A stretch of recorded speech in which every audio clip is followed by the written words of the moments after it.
Standard आपसे क्या कहता है? स्टैंडर्ड आपसे सबसे अब इस टॉपिक को स्टार्ट करने जा रहे हैं। स्टैंडर्ड आपसे सबसे पहली चीज कहता है सैंपल डिजाइन।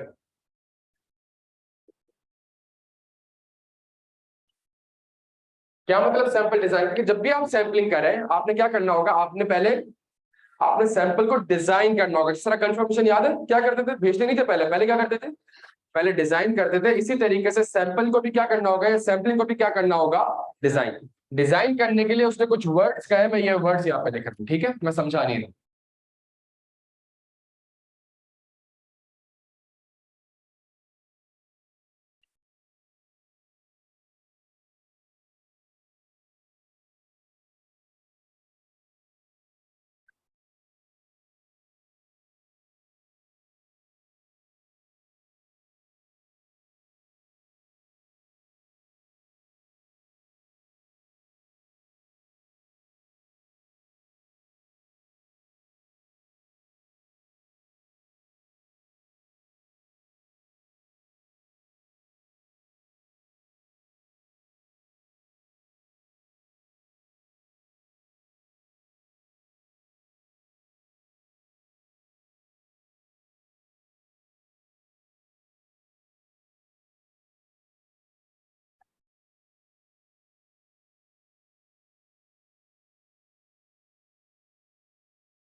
ये कुछ बातें लिखी है मैंने यहाँ पे।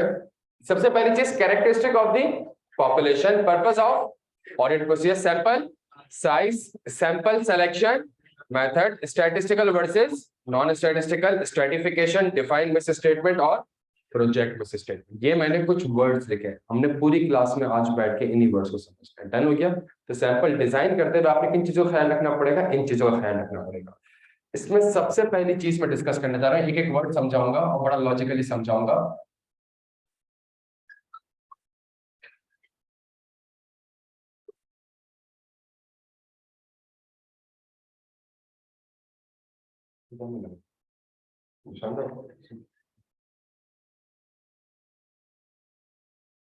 अच्छा जी, तो पहली चीज हमारे पास क्या होगी?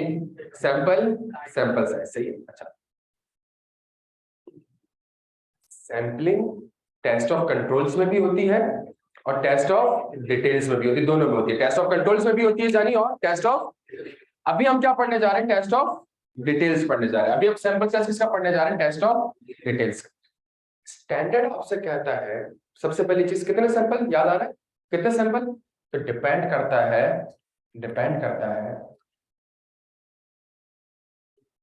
Assessed risk of material. जितना ज्यादा असेसमेंट होगी रिस्क की, हाँ जी, उतने ज्यादा आपके सैंपल साइज होंगे। सिंपल। डिपेंड करता है कि क्या आप कोई अदर, डिपेंड करता है क्या आप कोई अदर प्रोसीजर्स परफॉर्म कर रहे हैं। मतलब क्या टेस्ट ऑफ डिटेल्स के साथ आप टेस्ट ऑफ कंट्रोल्स भी कर रहे हैं? अगर आप टेस्ट ऑफ कंट्रोल्स भी कर रहे हैं तो फिर टेस्ट ऑफ डिटेल्स के सैंपल साइज ऑटोमेटिकली कम हो जाएंगे, रिड्यूस। कॉमन सेंस वाली बात है, अगर मैं एक चीज पे कंट्रोल्स को भी देख रहा हूं तो मतलब है टेस्ट ऑफ डिटेल्स है, मेरे सैंपल साइज क्या हो जाएंगे? कम हो जाएंगे। वो डायग्राम याद आ गई? सफिशिएंट एप्रोप्रिएट ऑडिटिवनेस ऑब्टेन करने के लिए टेस्ट ऑफ कंट्रोल्स करूंगा या सब्सटेंटिव। तो अगर मैं टेस्ट ऑफ कंट्रोल रेवेन्यू में कर रहा हूं तो टेस्ट ऑफ डिटेल्स के सैंपल साइज ऑटोमेटिकली कम हो जाएंगे। डन हो गया यहाँ पर? It depends on tolerable miss statement. जितनी ज्यादा टॉलरेबल मिस स्टेटमेंट होगी उतने कम मेरे सैंपल साइज। टॉलरेबल, जितनी ज्यादा मैं मिस स्टेटमेंट यहाँ पे बर्दाश्त कर सकता हूं उतने कम मेरे सैंपल साइज होंगे। क्या यहाँ तक बात समझ आती है? डिपेंड करता है डिजायर्ड लेवल ऑफ, डिपेंड करता है किस चीज के ऊपर? डिजायर। जितनी ज्यादा आपको एश्योरेंस चाहिए, हाँ जी, जितनी ज्यादा आपको एश्योरेंस चाहिए उतने ज्यादा आपके सैंपल साइज होंगे, कोई मसला ही नहीं है। और डिपेंड करता है एक्सपेक्टेड लेवल ऑफ,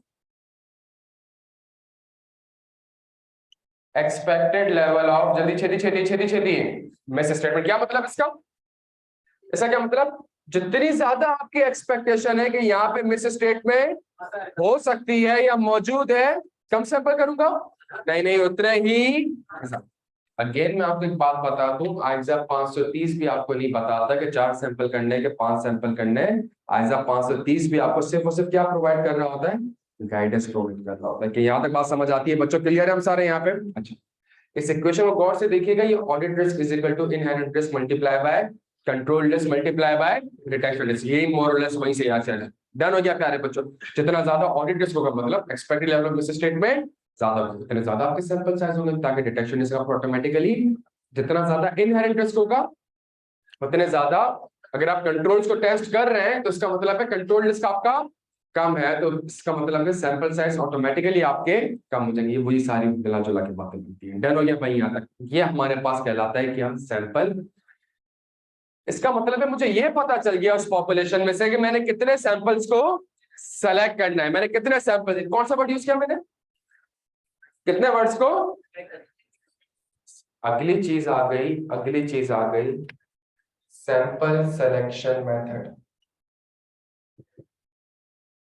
अगली चीज प्यारे बच्चों मेरे पास क्या आ गई, सैंपल सिलेक्शन मेथड। और मेरे पास कुछ 5 किस्म के सैंपल सिलेक्शन मेथड है। मैं लिखना स्टार्ट करूं यहाँ पर और समझाना भी स्टार्ट करूंगा। पहला मेरे पास है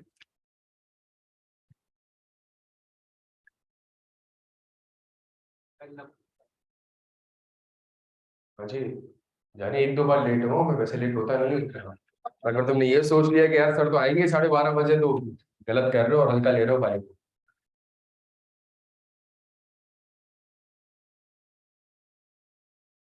पहली चीज रैंडम नंबर जनरेटर, इसका मतलब क्या है? अच्छा मैं पहले लिख लेता हूँ सारी चीजें, फिर उसके बाद एक एक करके आपको एक्सप्लेन करता हूँ। पहला क्या है, रैंडम।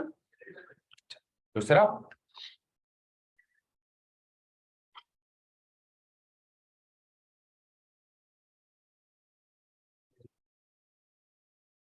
दूसरा मेरे बच्चों सिस्टमैटिक सैंपलिंग। तीसरा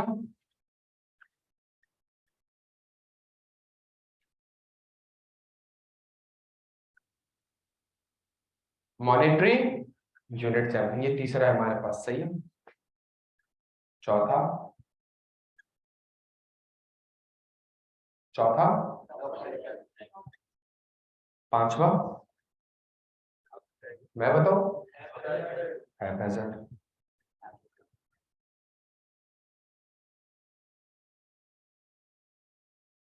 ये 5 तरीके मेरे पास मौजूद है सैंपल्स को सेलेक्ट करने के लिए, सही है। पहला तरीका रैंडम। ये रैंडम नंबर जनरेटर क्या होता है, ये मेरे पास फॉर एग्जांपल ये मेरे पास है सेल्स इनवॉइस। ये किस चीज की पॉपुलेशन है, तो पहले सेल्स इनवॉइस का नंबर क्या आ रहा होगा, 00, दूसरी का, तीसरी का, इस तरह कर करके ये जा रहा होगा 125 तक। मैं क्या सैंपल साइज डिटरमाइन कर चुका हूं मेरे भाई, सैंपल साइज डिटरमाइन कर चुका हूं, कितने, कोई भी बोल दो, 5। लेट्स से कितने सैंपल साइज है, 5। मैं सिस्टम को ये बोलूंगा कि 1 से लेके 125 तक मुझे कोई भी 5 नंबर बता दो। 1 से लेके 125 तक मुझे कोई भी 5 नंबर बता दो। सिस्टम मुझे 5 नंबर बता देगा। पहला नंबर बताएगा 006, पहला नंबर बताएगा 003। मैं इस 003 को सेलेक्ट कर लूंगा, और जो 003 सेल्स इनवॉइस होगी उसको जाकर चेक कर लूंगा कि क्या वो सही रिकॉर्ड हुई है कि नहीं। इस तरह वो मुझे जो 5 नंबर बताएगा उनको मैं सेलेक्ट कर लूंगा, टेस्ट करूंगा। ये बात समझ आती है, ये कौन सा कहलाता है, रैंडम। तो अच्छा ये आप एक्सेल में खुद भी कर सकते हैं। आप एक्सेल में रैंडम नंबर का फॉर्मूला लगाइएगा और बता, सिस्टम आपसे 2 चीजें पूछे कि भाई पहला नंबर स्टार्टिंग पॉइंट आप कहेंगे 001, एंडिंग नंबर 125, इसमें से कितने नंबर सेलेक्ट करने हैं, आप कहेंगे 5। तो आप 5 किसमें करेंगे, आप एंटर दबाएंगे, सिस्टम आपको कोई भी 5 नंबर बता देगा। ये कहलाता है रैंडम। क्या यहाँ तक बात समझ आती है बच्चों?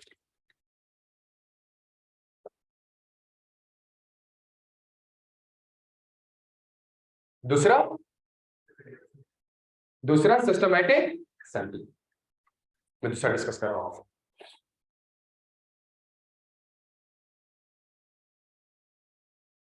सिस्टमैटिक सैंपलिंग क्या होती है, इसमें भी लेट से हमारा सैंपल साइज कितना है, 5 है। ये जो पॉपुलेशन है ये जो पॉपुलेशन है, मैं अज्यूम कर रहा हूँ ये पॉपुलेशन कहां तक है, 100 तक है, लेट्स। तो इसका मतलब है मेरे सैंपल साइज कितने, 5।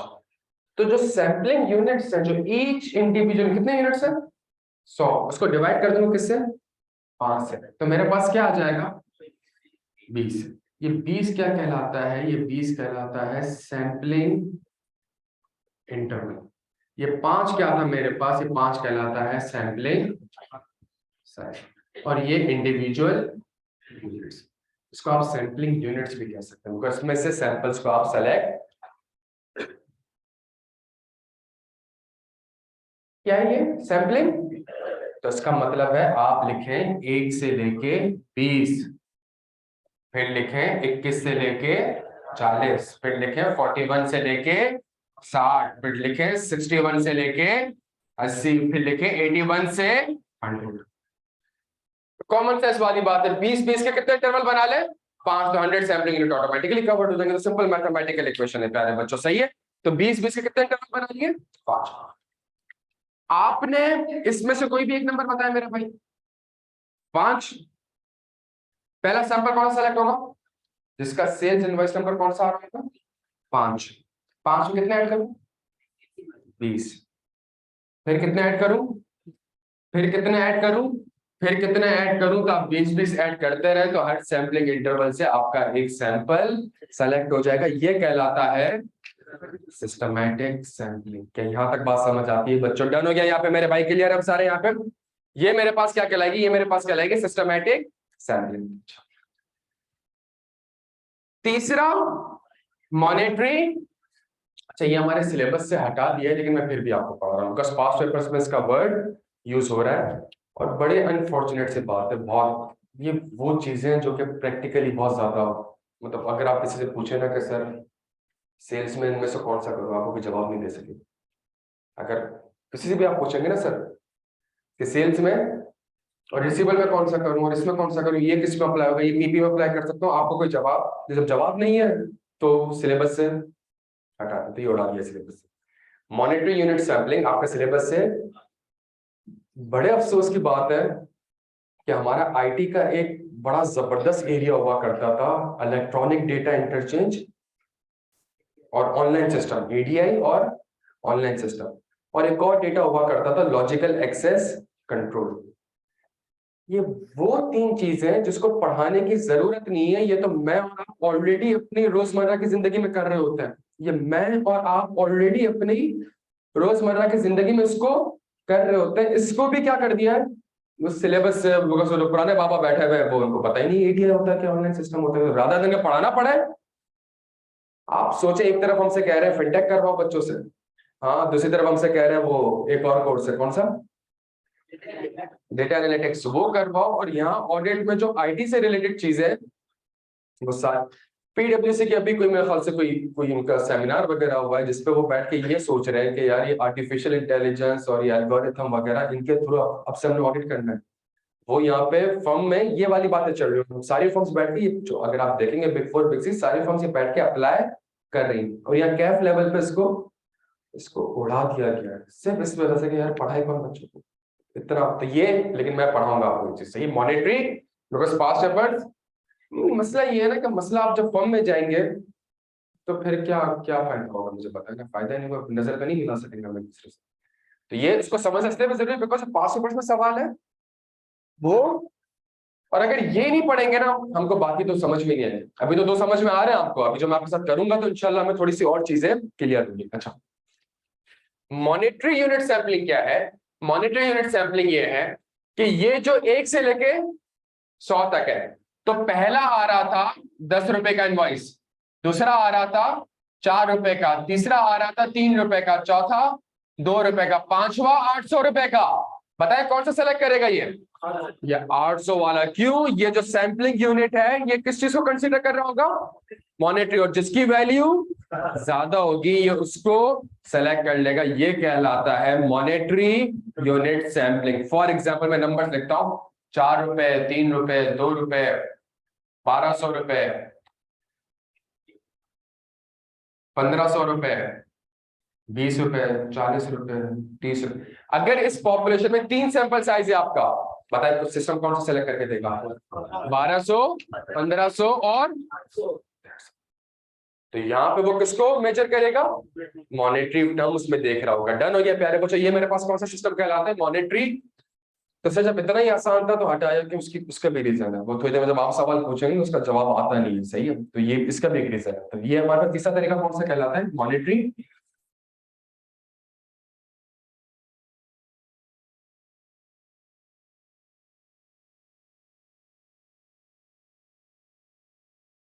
कल मैच हार गए यार, टाइम भी ज्यादा हुआ। हालांकि मैंने कल सोचा था कि मैं आंसर्स बना लूंगा।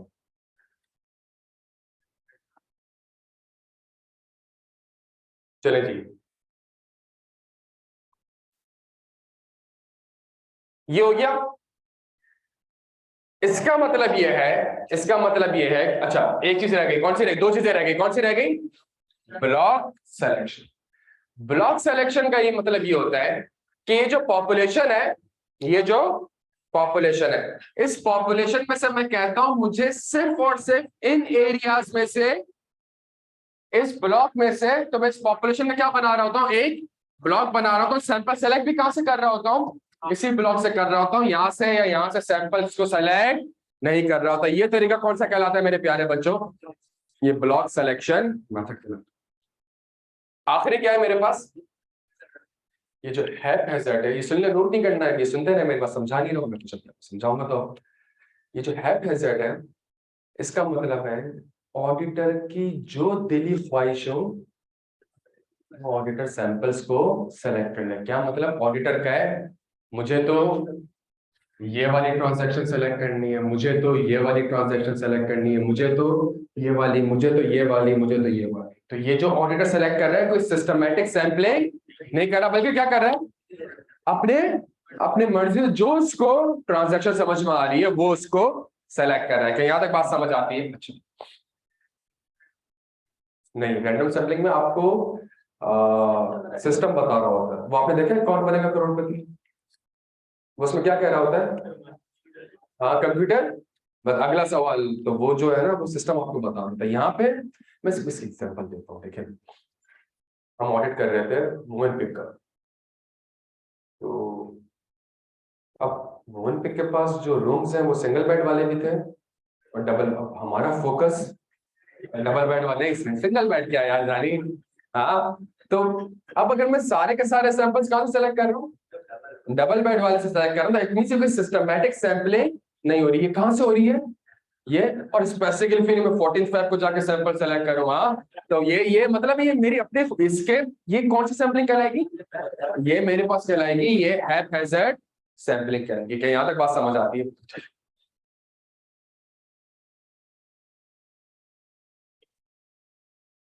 अब मेरी बात सुनिए, ये क्लियर है? हालांकि पढ़ाया नहीं है आप, ये क्लियर है? इसको थोड़ा सा देखिए, क्या देख लें? स्टैटिस्टिकल वर्सेस स्टैटिस्टिकल का मतलब ये है, ये क्या है स्टैटिस्टिकल, ये क्या है स्टैटिस्टिकल भी हो सकती है, और ये क्या है, ये क्या है, ये क्या है, ये है क्या? Statistical versus not statistical sampling ये होती है जिसमें आप सैंपल्स को जो सेलेक्ट कर रहे होते हो वो रैंडमली कर रहे होते हो। तो सिस्टम ने कोई भी 5 बता दी, कोई भी 10 बता दी, प्लस चूंकि स्टैट्स इन्वॉल्व हो रहा है तो यहां पे आप प्रोबेबिलिटी थ्योरी अप्लाई कर सकते हो सैंपल्स के रिजल्ट में। इसका मतलब समझने की कोशिश करिएगा। अगर मैंने रैंडम नंबर जनरेटर अप्लाई करा और सिस्टम ने मुझे 5 ट्रांजैक्शन बताई और 5 ट्रांजैक्शन बिल्कुल सही है, तो इसका मतलब है मैं स्टैटिस्टिकल थ्योरी अप्लाई करके ये कह सकता हूं कि जब 5 सही है तो बकिया 95 भी सही होंगी। मैं अपने सैंपलिंग रिजल्ट्स को प्रोजेक्ट कर सकता हूं। मेरी बात समझने की कोशिश करिएगा, मैं अपने सैंपलिंग रिजल्ट को प्रोजेक्ट कर सकता हूँ। यहां तक बात समझ आती है? तो ये मेरे पास कहलाता है स्टैटिस्टिकल सैम्पलिंग, जिसमें सैंपल्स रैंडमली सेलेक्ट हो रहे होते हैं और इसके रिजल्ट्स में क्या अप्लाई कर रहा होता हूं मैं, इसके रिजल्ट्स पे, सैंपलिंग रिस्क पे मैं प्रोबेबिलिटी थ्योरी अप्लाई कर रहा हूं। ये स्टैटिस्टिकल भी है, नॉन स्टैटिस्टिकल भी है। क्यों मैडम? ये स्टैटिस्टिकल भी हो सकता है, नॉन स्टैटिस्टिकल भी हो सकता है। क्यों? क्यों कैसे? वही तो पूछ रहा हूं।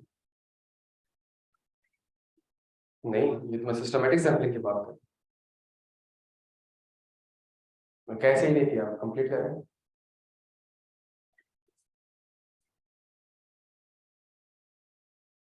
ये जो पहला सैंपल आपने सेलेक्ट किया है, अगर ये खुद अपनी मर्जी से किया है और अगर ये सिस्टम को अगर आपने बोला 1 से लेके 20 तक मुझे कोई भी एक नंबर बता दो और उसमें आप 20 ऐड करते रहे, अब ये कौन सी सैंपलिंग कहलाएगी? Statistical versus non statistical. Done हो गया। तो नॉन स्टैटिस्टिकल का मतलब इसके रिजल्ट्स को आप पूरी पॉपुलेशन में प्रोजेक्ट नहीं कर सकते, सैंपलिंग रिजल्ट्स को पूरी पॉपुलेशन में प्रोजेक्ट नहीं कर सकते। अच्छा, तीसरी चीज मॉनेटरी। ये कौन सा है? ये आप खुद से सेलेक्ट नहीं कर रहे हैं, ये सिस्टम आपको बता रहा है कि ये 3 नंबर्स को आप सेलेक्ट कर लो। क्या यहां तक बात समझ आती है? अच्छा, स्टैटिस्टिकल सैंपलिंग की सबसे अच्छी चीज ये होती है कि each sampling unit has a probability of selection. Each sampling unit has a probability of selection. ये मेरे पास क्या कहलाती है? ये मेरे पास स्टैटिस्टिकल सैंपलिंग कहलाती है। ब्लॉक सिलेक्शन, जिस ब्लॉक से सैंपल सेलेक्ट कर रहे हैं उसी ब्लॉक में प्रोजेक्ट कर सकते हो, पूरी पॉपुलेशन में प्रोजेक्ट नहीं कर सकते। क्या यहाँ पर है हैजार्ड? ये तो है ही नॉन स्टैटिक, इसमें तो कोई स्टैट्स आप अप्लाई नहीं कर रहे, अपने ऑडिटर का पर्सनल डिसीजन इन्वॉल्व है, personal judgement involve. It could be biased, it could be unbiased, वो अलग बहस है, लेकिन है हैजार्ड नॉन स्टैटिस्टिकल नहीं हो सकती। कौन सी होगी? नॉन स्टैटिस्टिकल होगी। क्या यहां तक बात समझ आ रही है बच्चों? क्लियर है? तो ये 5 मेथड हमने लिख दिए और एक और वर्ड को समझने की कोशिश करें, statistical versus non statistical. Clear है हम सारे यहाँ पे? अच्छा,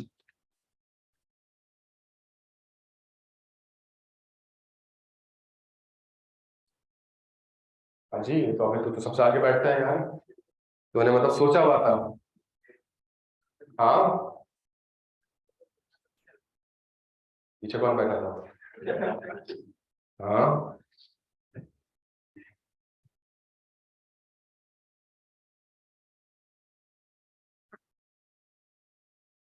पहले जी।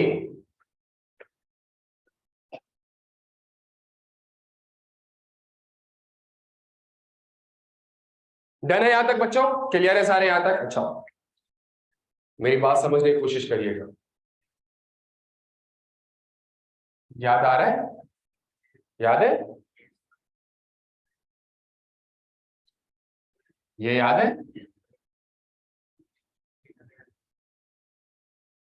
ये याद है? अगला क्या था? ये याद है? ये भी याद है? मुझे सब याद है। याद है? क्या?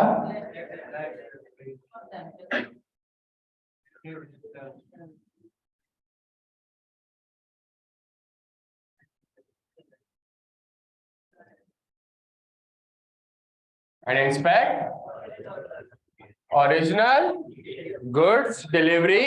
याद आ रहा है बच्चों सबको? अच्छा, कंप्लीटनेस।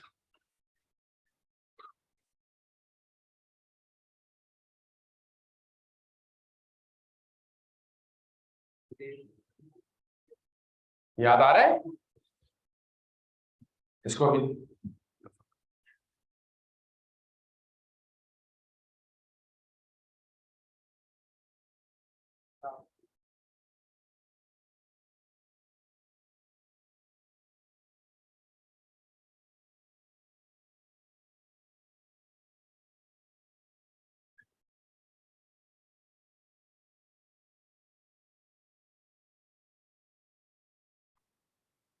डन हो गया भाई? याद आ रहा है सबको? भाई याद है? याद है?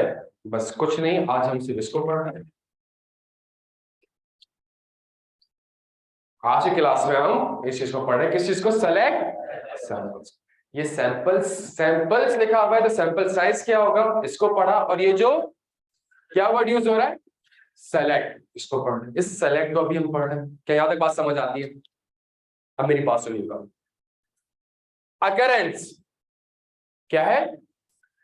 Select sample from sales register and inspect the original goods delivery note. और वहां पे आप जाके ये देख लें कि क्या ये रेवेन्यू वाकई में,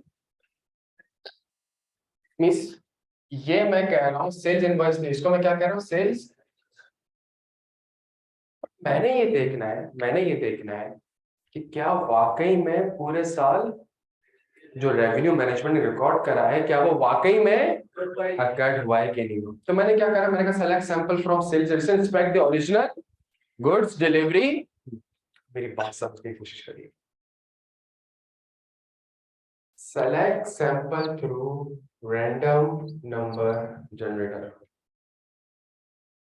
सेलेक्ट सैंपल थ्रू, मैं ये अप्लाई कर देता हूं। हाँ भाई, सही कह रहा हूं। इसमें एक छोटा सा मसला है मेरे भाई। क्या मसला है? जल्दी जल्दी, छेती छेती।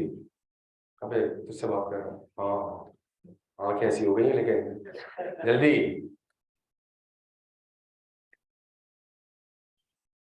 सिस्टम ने नंबर आपको दे दिए 4 5 6 7 8। सिस्टम आपको ये भी तो नंबर दे सकता है 4 5 8 9। इट मींस सारे के सारे सैंपल यहाँ के आ गए। लेकिन जो पर्पस ऑफ ऑडिट प्रोसीजर था, वहां पे वर्ड देखते रहिएगा। लेकिन जो पर्पस ऑफ ऑडिट प्रोसीजर था वो ये था कि जो पूरे साल रेवेन्यू हुआ है, तो यार अब इस चीज को कैसे कवर करूं? हाँ जी, अब मैं इस चीज को कैसे कवर करूं? मैं कहता हूं सिस्टमैटिक सैंपलिंग। सिस्टमैटिक सैंपलिंग से क्या होगा, हर इंटरवल से मुझे एक एक सैंपल मिल जाएगा। उससे ये इंश्योर कर लूंगा मैं कि हाँ यार, मेरे जो सैंपल सेलेक्ट हुए वो मेरी पूरे साल की पॉपुलेशन को कवर कर। दोनों में फर्क है। दोनों में क्या यहां तक बात समझ आ रही है? डन हो गया। मैं चाहूं तो ये भी कर सकता हूं। दोनों में एक मसला है। सिस्टम मुझे पहले वाले ने नंबर दिया 4 8 12 15 16। मैं कहूंगा तो सारे जनवरी और फरवरी के। मार्च अप्रैल मई जून जुलाई अगस्त सितंबर अक्टूबर नवंबर दिसंबर, इसमें तो कोई मैंने वैल्यू वेरीफाई नहीं किया। मैं कहता हूं सिस्टमैटिक। तो सिस्टमैटिक ने पहला नंबर बताया 3, फिर 23, फिर 43, फिर 63, फिर 83। मैंने, लेकिन ये जो नंबर्स मैंने देखे, ये सारे के सारे छोटे छोटे हैं। अब मैंने कहा यार 10 अरब रुपए का रेवेन्यू, और जो मेरे सैंपल आए उससे जो मैं अमाउंट वेरीफाई कर रहा हूं वो तो 4 रुपए, 3 रुपए, 2 रुपए, 5 रुपए। प्यारे बच्चों जल्दी जल्दी जल्दी। मॉनेटरी यूनिट सैंपलिंग में सेल्स रजिस्टर में अकरेंस के लिए एक और मेथड भी अप्लाई कर सकता हूं। कौन सा अप्लाई कर सकता हूं? मॉनेटरी, ताकि मैं एटलीस्ट ये इंश्योर कर लूं कि जो बड़े बड़े रेवेन्यू है, तो ये तीनों अप्लाई हो सकता है। और तीनों के मसले भी है और नुकसानात भी है। क्या यहां तक बात समझ आ रही है? अगर आप ये, तो इसका मतलब ये क्यों ऑप्शन रखे हुए आपके पास, ये भी रखा हुआ है, ये रखेंगे तो उसमें मसला ये है तो सब एक वाले भी दे सकता है। सिस्टमैटिक करेंगे उसका फायदा ये है। और इनका दोनों का सबसे बड़ा नुकसान ये है कि ये मॉनेटरी नंबर्स को नहीं देखते। ये नहीं देखते कि 10 अरब रुपए का रेवेन्यू है कि 10 रुपए का रेवेन्यू है। ये तो आपको बता देगा ये वाली ट्रांजैक्शन वो 10 अरब की भी हो सकती है। लेकिन अगर आपने ज्यादा से ज्यादा अमाउंट वेरीफाई करनी है तो फिर तीसरा मेथड है, तभी तो उसका नाम क्या है, मॉनेटरी। इट मीन शुरू के 2 मेथड्स नंबर को कंसीडर नहीं कर रहे होते। डन हो गया भाई? यहां तक समझ आ रही है बात है? अच्छा, completeness, select samples from goods delivery note and trace to sales register. मेरी बात समझने की कोशिश करिएगा और बड़े एक्टिव रहिएगा। मैं एज्यूम कर रहा हूं अकरेंस पे मैंने कौन सा मेथड किया, मॉनेटरी यूनिट सैंपल। मैं समझाने के लिए कर रहा हूं आपको। लेट से मैंने कौन सा मेथड किया, monetary select sample from GDN. मेरे पास एक और जीडीएन है, मतलब मेरे पास एक और पॉपुलेशन, इसका नाम क्या है, इसमें बहुत सारे गुड्स डिलीवर्ड होंगे। मैं कुछ सैंपल सेलेक्ट करना है ये चेक करने के लिए कि क्या वो वाकई रेवेन्यू में जी मैडम, कौन सा मेथड? Monetary unit sampling. हाँ जी,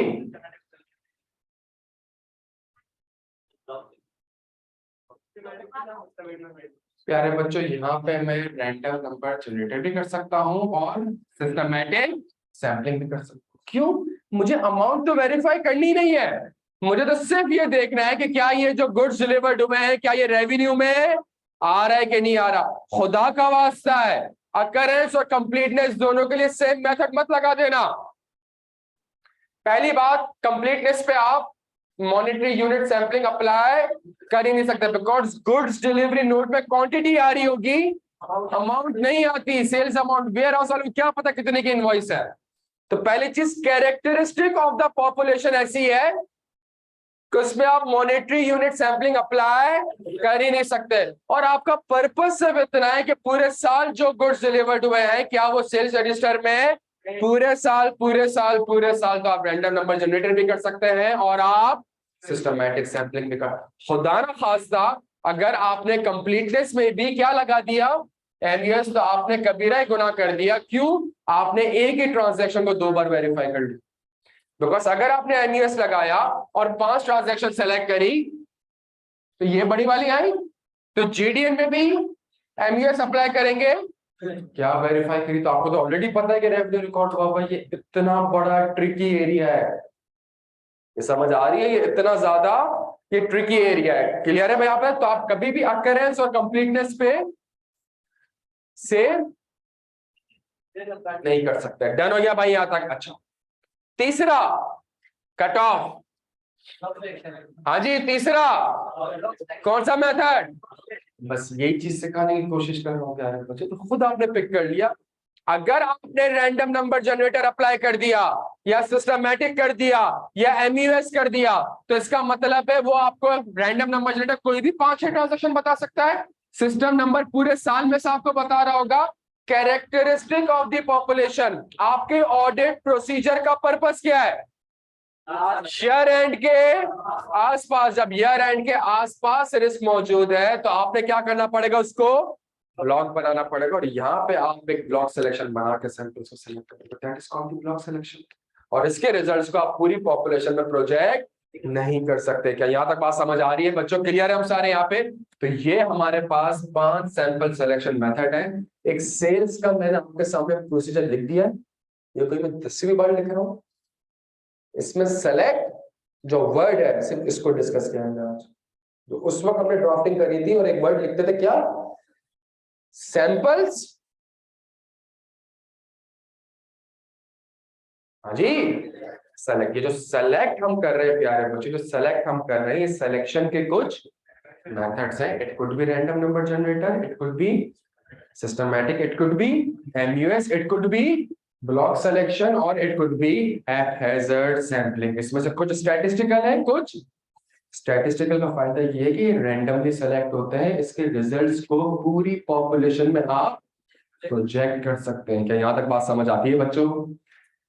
2 मिनट दे रहा हूं, उसको नोट करें, या बल्कि एक साथ ठहरे, नोट ना करें, कोई सवाल हो मुझसे पूछें।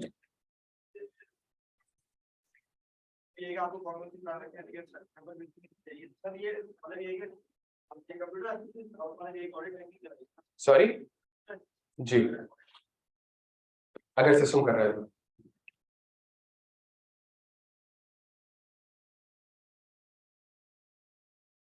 ऑडिट के मतलब मैं आपके मतलब चेकबुक यानी कि देख रहा हूं, उसमें यानी कि नंबर आ रहा है, मैंने यानी कि यानी कि कोई भी यानी कि वेरीफाई कर दिया सर, उसमें एक चेक ऐसा है जो मतलब लेकिन वो फॉर्म हुई है सर, फिर मैं मतलब कंटेंट को रिवाइज करके क्या आगे बढ़ेंगे।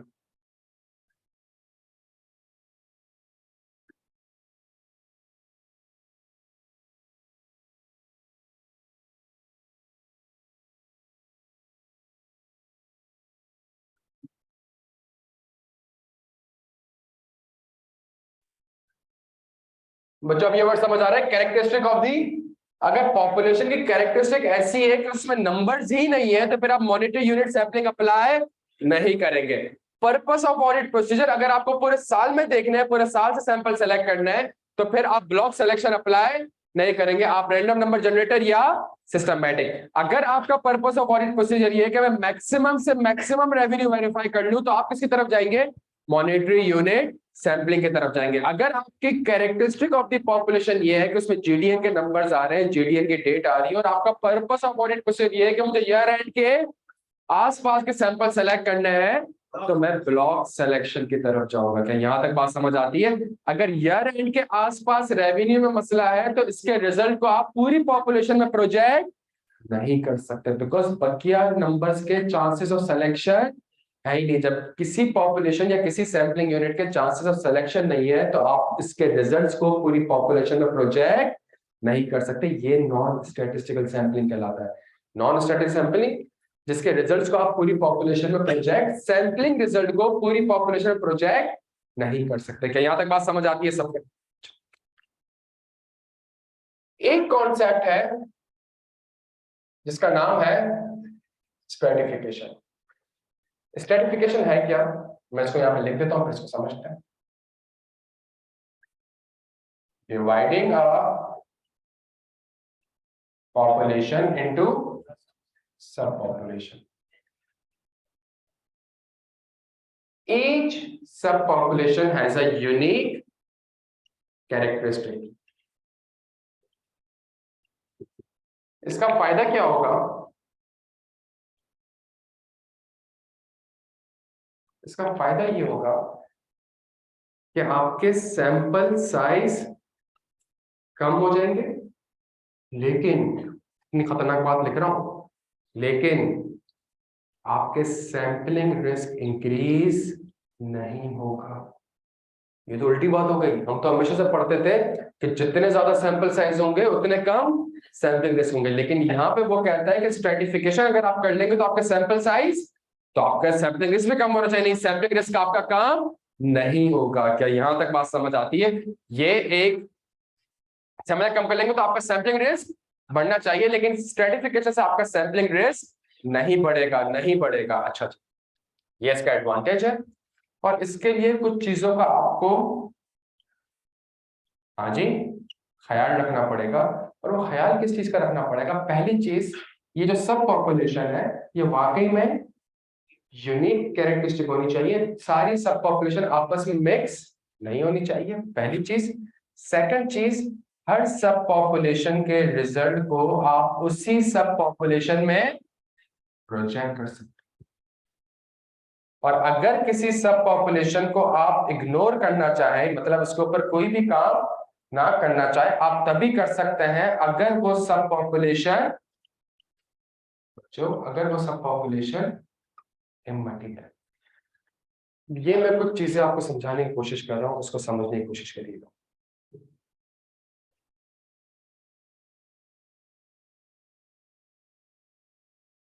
जितने भी बड़े क्लाइंट्स हैं पाकिस्तान में, सही, जितने भी बड़े ऑडिट क्लाइंट्स हैं, उन सब में यहाँ पे हम स्ट्रैटिफिकेशन अप्लाई करते हैं। उसको यूं समझें कि जब मैं एसएसजीसी को ऑडिट कर रहा था, तो एसएसजीसी के 30 लाख कस्टमर हैं। कितने लाख कस्टमर हैं? 30 लाख में से, 30 लाख में से मतलब टोटल कितने नंबर ऑफ कस्टमर हैं? 30। इस 30 लाख में से 2.6 मिलियन कौन सा कस्टमर है? डोमेस्टिक। अच्छा, 3 लाख कौन सा कस्टमर है? कमर्शियल। ये जो तंदूर वाले, रोटी वाले, होटल वाले, बिरयानी वाले। 1 लाख, ऐसा तो नहीं हो सकता ना किसी भी मुल्क में यार कि 26 लाख इंडस्ट्रीज और 1 लाख डोमेस्टिक, पॉसिबल ही नहीं। तो 1 लाख इंडस्ट्रीज। इसका मतलब मैं इसको यूं एज्यूम करता हूं कि मैं इसी 30 लाख को अब कितने पे लिख देता हूं? 30 पे कर देता हूं। 30 लाख को, कि अगर सैंपलिंग में 30 है, तो मतलब ये ब्लू से क्या आ रहा है? डोमेस्टिक।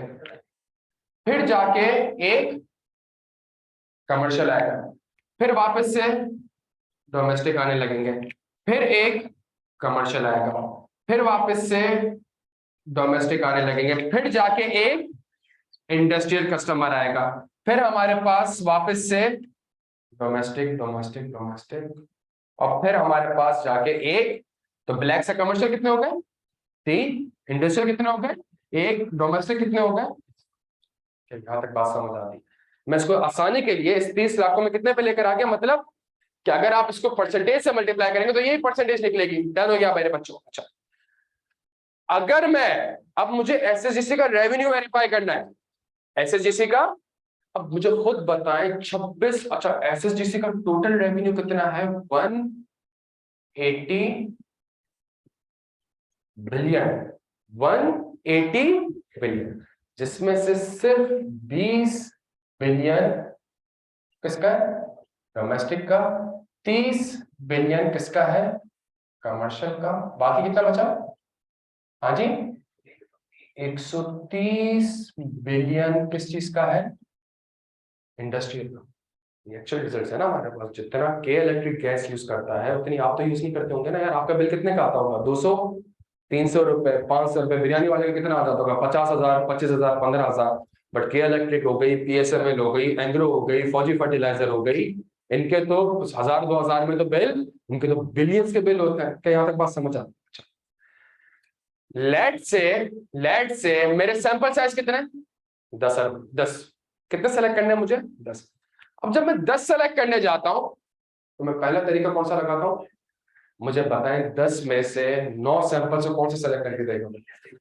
शायद 10 के 10 भी कौन से कर दे डोमेस्टिक, और वो होंगे कितने के 200 रुपए 300 रुपए बच्चों। तो मतलब मैंने 180 अरब के रेवेन्यू में से सिर्फ 10,000 15,000, मैं सैंपल साइज और बढ़ाऊंगा, मैं 30 और सेलेक्ट करूंगा तो 30,000 हो जाएंगे, मैं 30 और सेलेक्ट करूंगा तो 90,000 हो जाएंगे, मैं 30 और सेलेक्ट करूंगा तो 1,00,000। भाई ये बात समझ आ रही है सबके। तो मैं सैंपल साइज बढ़ाए जा रहा हूं लेकिन अरब तक नहीं पहुंच पा रहा। क्यों, पॉपुलेशन में है ही कौन डोमेस्टिक ही है। चले मैं सिस्टमैटिक सैंपलिंग करता हूं। सिस्टमैटिक सैंपलिंग में भी बच्चों जल्दी से बता दो कौन से आएंगे डोमेस्टिक ही आ रहे होंगे बाहर। मैं मॉनेटरी यूनिट सैंपलिंग कर दूं तो अगर मॉनेटरी यूनिट सैंपलिंग भी करूं अब उसमें एक मसला हो जाएगा। तो इसका मतलब है आपके सैंपल तो सब इंडस्ट्रियल के आएंगे, कमर्शियल और डोमेस्टिक में तो कोई काम ही नहीं हुआ। जब कमर्शियल और डोमेस्टिक में कोई काम ही नहीं हुआ तो उसके रिजल्ट्स को आप कैसे, मतलब आपने कमर्शियल और डोमेस्टिक को फिर कोई काम ही नहीं किया। तो मैं मॉनेटरी यूनिट सैंपलिंग भी अप्लाई। इससे अच्छा ये नहीं है कि इसी पॉपुलेशन को मैं तोड़ दूं इंडस्ट्रियल में, इसी पॉपुलेशन को मैं तोड़ दूं किसमें कमर्शियल में, ये ब्लैक ब्लू याद रखेगा, और इसी पॉपुलेशन को मैं तोड़ दूं किसमें डोमेस्टिक। और मैं कहूं मेरे सैंपल साइज कितने थे 10 और मैं प्रोपोर्शनेट निकाल दूं। मैं ये सिलेबस का पार्ट नहीं बट समझा रहा हूं। 130 को डिवाइड करें 180 से,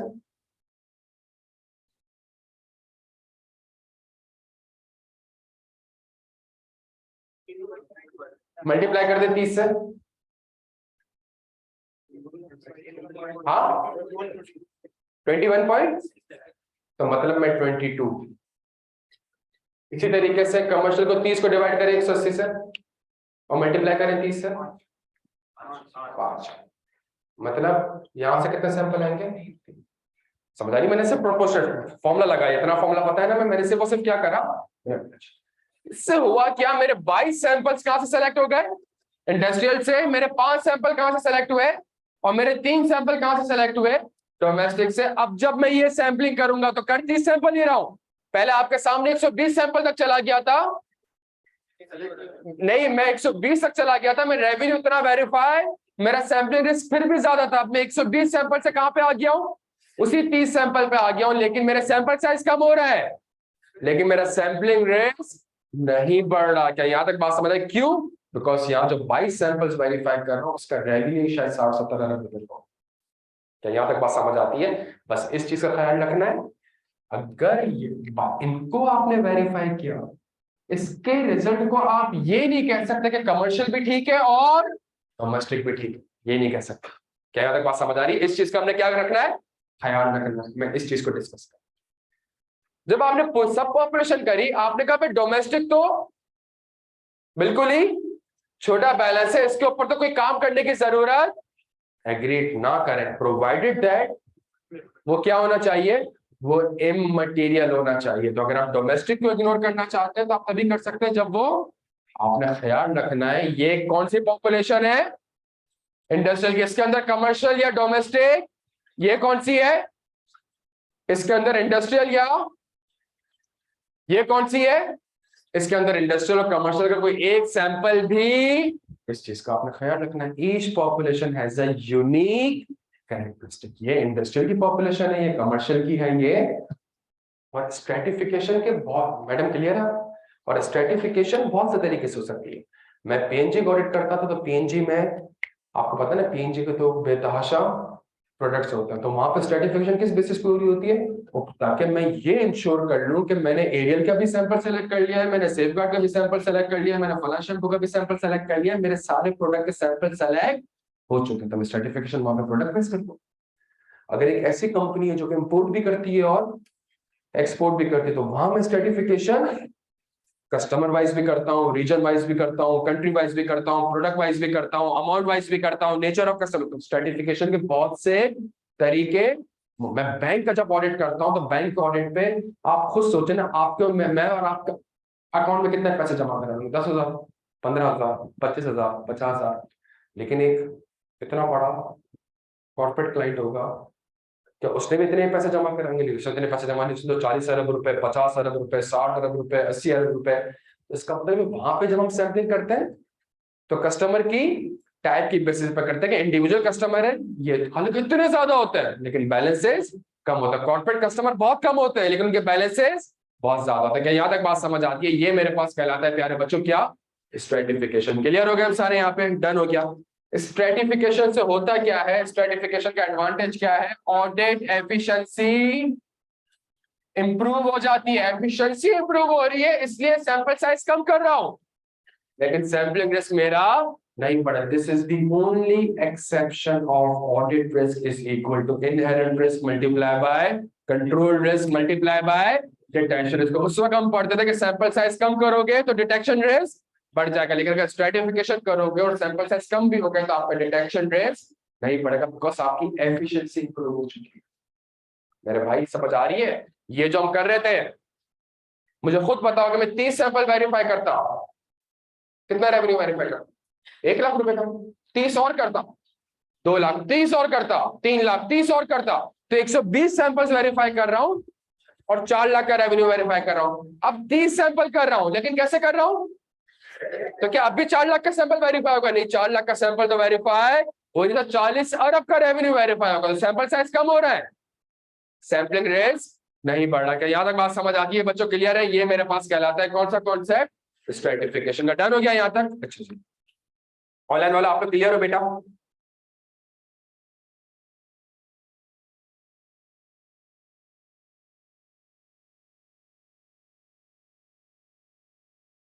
तो प्यारे बच्चों, हमने इस वर्ड को भी पढ़ लिया, इसका नाम क्या है? तो ये वर्ड समझ आता है, कैरेक्टरिस्टिक ऑफ द पॉपुलेशन, ये वर्ड समझ आता है, पर्पस ऑफ, ये आइजा ने डिफाइन नहीं किए थे, आप समझ रहे हो? और अनफॉर्चुनेटली बच्चा इसको क्या करके जा रहा होता है, इसको याद करके जा रहा होता है, इसको पता ही नहीं होता कि कैरेक्टरिस्टिक ऑफ द पॉपुलेशन और पर्पस ऑफ ऑडिट प्रोसीजर का मकसद क्या है। क्या ये वर्ड क्लियर है प्यारे बच्चों में? ये हमने सारे वर्ड पढ़ लिए। कितने वर्ड रह गए हमारे? 2 वर्ड्स, इसको भी चलो यहाँ तक डन है प्यारे बच्चों? अच्छा जी, इसको नोट करें।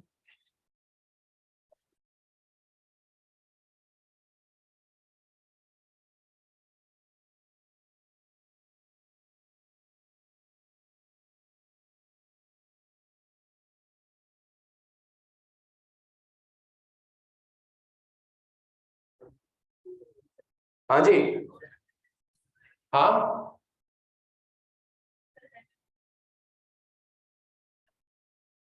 मुझे एक बात बताएं,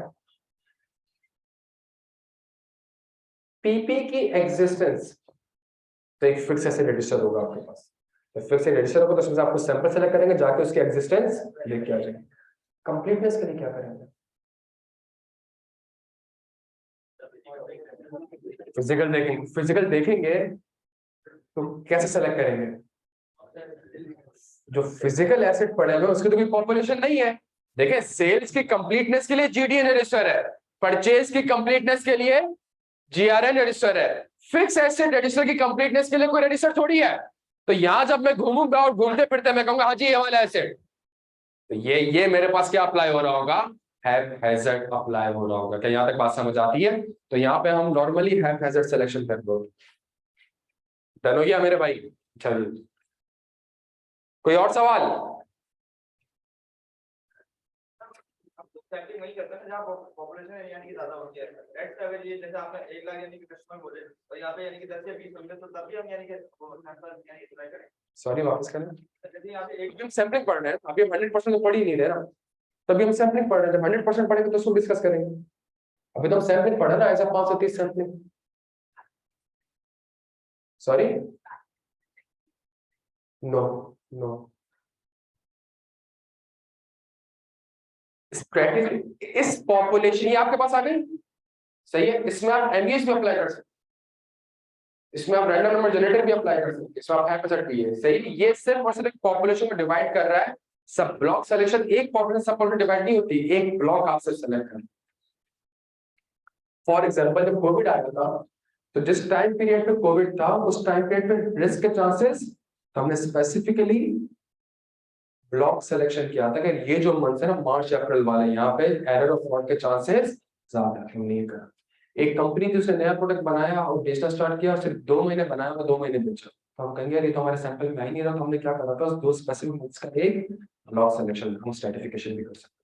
हाँ जी, कोई सवाल जी ले रहे हैं?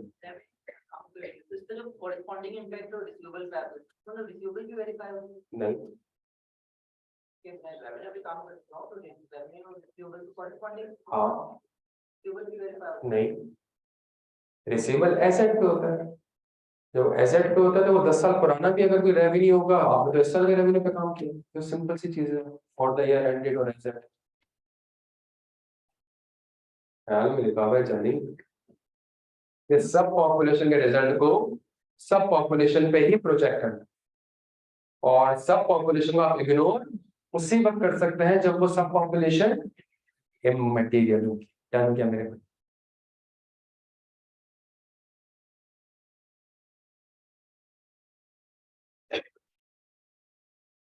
किताब में है जल्दी से, वॉल्यूम 2।